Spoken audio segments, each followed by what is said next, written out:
Halo guys, ketemu lagi dengan saya Baru Distira. Kali ini kita akan membahas kaitannya tentang minuman kaleng.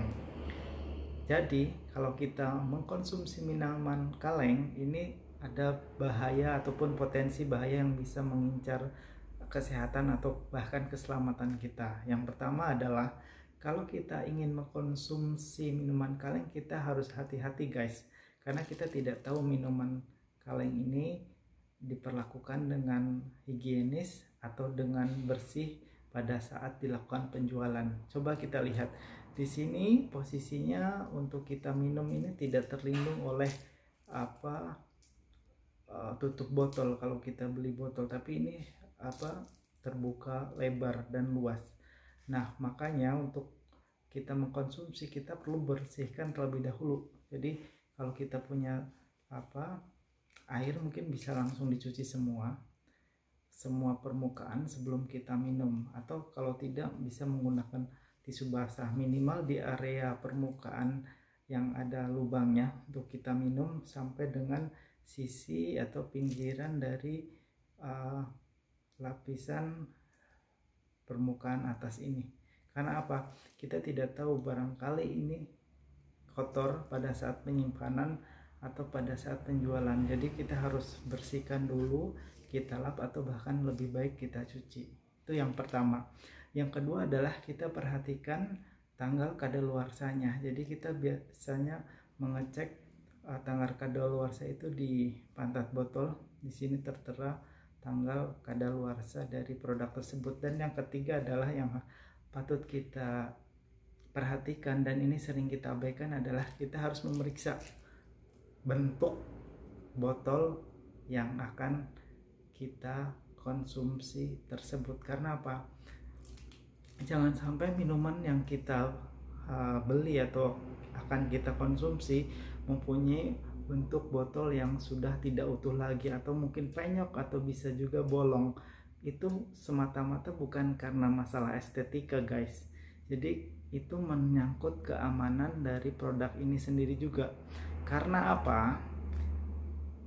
Minuman kaleng ini sebelumnya menggunakan proses sterilisasi atau pemanasan untuk membunuh mikroorganisme yang ada di dalam baik botol ini sendiri maupun produk di dalamnya. Nah, kalau proses itu tidak dilaksanakan dengan sempurna, ada kemungkinan masih ada mikroorganisme yang ada ataupun yang hidup di dalam produk ini. Nah, salah satunya adalah namanya bakteri Clostridium botulinum. Nah, di mana bakteri itu akan menghasilkan toksin yang dapat menyebabkan kematian ataupun masalah kesehatan yang lainnya.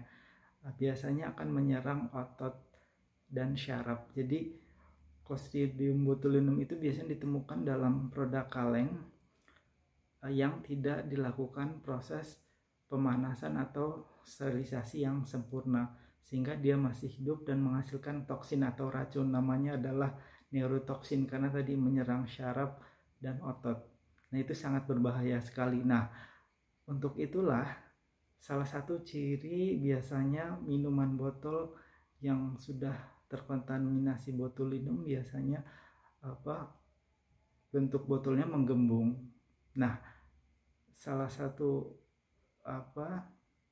indikator tadi, ketika ada botol mengembung, hendaknya kita tidak membeli atau mengkonsumsi produk minuman atau makanan kaleng tersebut, karena itu indikasinya adalah sudah tercemar bakteri Clostridium botulinum.